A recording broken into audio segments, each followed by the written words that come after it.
नमस्कार। गोवा में 2027 के विधानसभा चुनाव से पहले आम आदमी पार्टी को बड़ा झटका लगा है। अरविंद केजरीवाल आजकल जहां जा रहे हैं पार्टी के लिए बुरी खबर ला रहे हैं, चाहे पंजाब हो या गोवा। अभी पंजाब गए, वहां से लौटते ही 8 पार्षदों ने इस्तीफा दे दिया। अब गोवा में कुछ दिनों पहले वहां के नेताओं से मिलकर आए और उसके बाद ही वहां के कार्यकारी अध्यक्ष राजेश कलंगुटकर ने इस्तीफा दे दिया। कार्यकारी अध्यक्ष पार्षद तो फिर भी एक बार को नगर पालिका स्तर के नेता होते हैं, लेकिन कार्यकारी अध्यक्ष आपने बनाया है। गोवा में आपकी पार्टी संभाल रहे हैं, लेकिन उन्होंने इस्तीफा दे दिया और उनका कहना है कि वो पार्टी की नीतियों से खुश नहीं हैं। अरविंद केजरीवाल एकजुट होकर चुनाव नहीं लड़ रहे हैं। राजेश कुलंगटकर चाहते हैं कि कांग्रेस के साथ गठबंधन किया जाए और बीजेपी के खिलाफ एकजुट होकर लड़े, लेकिन अरविंद केजरीवाल कह चुके हैं कि कांग्रेस के साथ गठबंधन नहीं करेंगे। उनका आरोप है कि बीजेपी कांग्रेस मिली हुई है, इसीलिए गोवा के लोगों का काम नहीं होता है। वो लोग गोवा के लोगों के खिलाफ काम कर रहे हैं। वो ये सब आरोप लगा रहे हैं और उनका कहना है कि मैं सबका भला कर दूंगा, मुझे सत्ता में लाइए। लेकिन उनके नेता को ये बात रास नहीं आई। राजेश कुलंगटकर से वो अभी गोवा में मंच पर इवेंट में मिले थे, लेकिन उसके बाद जब लौटे तब तक इस्तीफा दे दिया गया था। और उनका कहना है कि भाई, जब हम मिले थे तो उन्होंने कहा कि हम मिलकर बीजेपी के खिलाफ लड़ेंगे, लेकिन अब तो वो कांग्रेस से गठबंधन नहीं कर रहे हैं और एक तरफ से वो कांग्रेस के ही वोट काटेंगे, यानी कि बीजेपी विरोध ही वोट काटेंगे, जिससे कि बीजेपी का फायदा होगा और इसलिए मैं आम आदमी पार्टी में नहीं रहना चाहता हूँ। अब अरविंद केजरीवाल के साथ हो ये रहा है कि वो गोवा में जाते हैं, गोवा में विधायक बनाते हैं, नेता बनाते हैं और वो फिर पार्टी छोड़ देते हैं और वो कांग्रेस में चले जाते हैं। देखिए, राजेश कुलंगटकर की भी अपनी राजनीति है। ऐसा नहीं है कि उनको कांग्रेस से बहुत प्यार है या बीजेपी बहुत ही ज़्यादा बुरी लगती है। सब अपनी राजनीति देखते हैं, कहाँ किसको मौका मिल जाए। लेकिन इससे नुकसान हो रहा है अरविंद केजरीवाल को। अरविंद केजरीवाल ने पिछली बार गोवा के चुनाव लड़ा, वहां पर 2 विधायक बने, एक निर्दलीय थे, एक बीजेपी से भी आए थे और इन्होंने वहां पर चुनाव लड़ा तो जीत गए, क्योंकि पार्टी के नाम से नहीं जीते, वो अपने दम पर जीते हैं।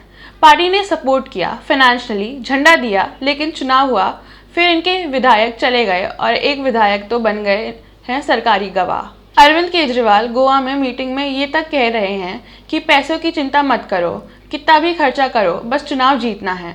और वहाँ पर गोवा में आके नेता पिछले चुनाव में बड़े बड़े 5 स्टार होटल में ठहर रहे हैं, सुविधाएं भोग रहे थे। पैसा कहाँ से आ रहा था, उसका तो भांडाफोड़ हुआ ही कि कैसे हवाला कारोबार के जरिए पैसे इस्तेमाल हो रहे थे। ये सारी चीज़ें ईडी की चार्जशीट में हैं, लेकिन यहाँ पर अरविंद केजरीवाल पैर नहीं जमा पा रहे हैं। और पैर जमाने की इनकी इतनी चाहत क्यों है? क्यों गुजरात, गोवा, बिहार में अड़े हुए हैं, जबकि इन्हें पता है कि ज़्यादा कुछ मिलना नहीं है, लेकिन इन्हें बनाए रखना है राष्ट्रीय पार्टी का दर्जा। और राष्ट्रीय पार्टी के दर्जे के चलते ही अभी इन्हें मिला है बंगला। राष्ट्रीय पार्टी एक संयोजक के तौर पर है, तो एक तो दर्जा भी चला जाएगा और बंगला भी चला जाएगा। बंगले के बिना गुजारा नहीं होता अरविंद केजरीवाल का, इसकी तो आदत हो गई है उन्हें। इसीलिए कोशिश इनकी ये है कि जो क्राइटेरिया है राष्ट्रीय पार्टी बने रहने का, उसमें आपके पास एक जगह तो सरकार हो ही और राष्ट्रीय पार्टी का दर्जा भी होना चाहिए। तो पंजाब में सरकार है, पंजाब में भी डर लगता है कि इस बार क्या होगा। इनकी पार्टी को ये नहीं लगता कि इस बार ये जीत पाएंगे। दूसरा क्राइटेरिया, कुछ और जगह पर भी दूसरे राज्यों में भी आपके पास कुछ परसेंटेज के वोट्स आए हों और कुछ विधायक हों, तो ये क्राइटेरिया होता है। अभी तक ये क्राइटेरिया पूरा कर रहे हैं, क्योंकि इनके पास गुजरात में 4 विधायक हैं। एक विधायक तो इनके चले गए, गोवा में थे वो भी अब चले गए हैं। बिहार में किस्मत आजमा रहे हैं, क्योंकि अभी गुजरात, गोवा में क्या होगा किसी को नहीं पता। तो सोच रहे हैं कि कुछ परसेंटेज ऑफ वोट बिहार में भी मिल जाएं। इसीलिए बिहार में इस बार इन्होंने इस तरह से उम्मीदवार उतारे हैं और कोशिश कर रहे हैं, क्योंकि इनका सारा मकसद है इस वक्त राष्ट्रीय पार्टी का दर्जा बचाना, क्योंकि उससे कई सुविधाएं मिलती हैं। लेकिन गोवा में अभी ये गए हैं तो वहाँ संगठन को बनाने की कोशिश कर रहे हैं। अभी ईडी की छापामारी और ये सब के बाद इनका संगठन भी बिखरा है, क्योंकि पार्टी में पूरी तरह बदनामी हुई है। इनसे जुड़ने से नेताओं में भी डर बैठा है कि इनसे पिछली बार जो जुड़े थे वो सब फंस चुके हैं। तो अब आगे भी अगर ऐसा कुछ होता है तो सब सतर्क हो जाते हैं। छोटी मोटी पार्टी है, आज है कल नहीं, तो इसलिए इनको संगठन वहाँ पर बनाना है। संगठन बनाने के लिए अब आप बड़ी पार्टी से लोग लेते हो, तो जब लेते हो तो वो रहे या ना रहे। अब वो कभी चले भी जाते हैं तो वापस लौट कर नहीं आते। गोवा में स्थिति डामाडोल है।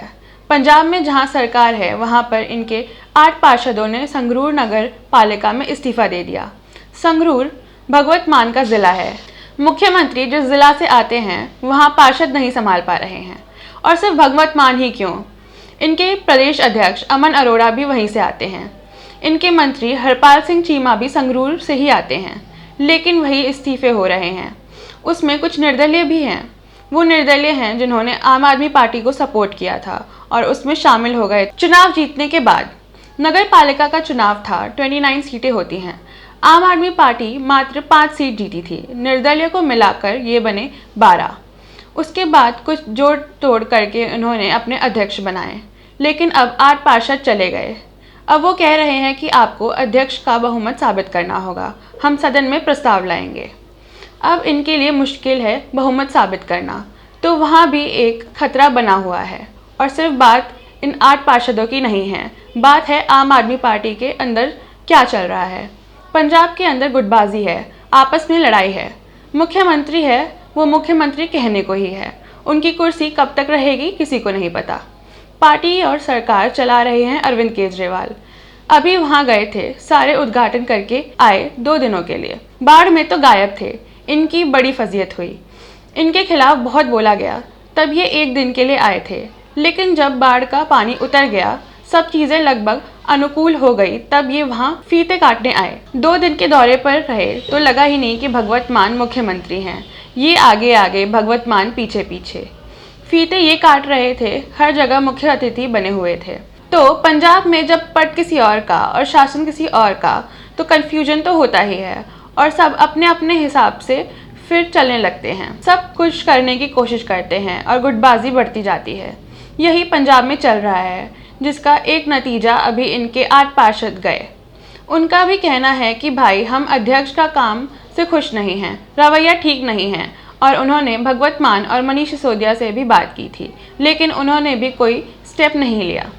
इसका नतीजा ये निकला, तो आम आदमी पार्टी को झटके पर झटके लग रहे हैं और खासकर ये झटके तब लग रहे हैं जब अरविंद केजरीवाल कहीं जाते हैं। भाई, बड़ा नेता जब कहीं जाता है तो स्थिति मजबूत करके आता है, लेकिन बड़ा नेता जहां जा रहा है स्थिति और कमज़ोर हो रही है।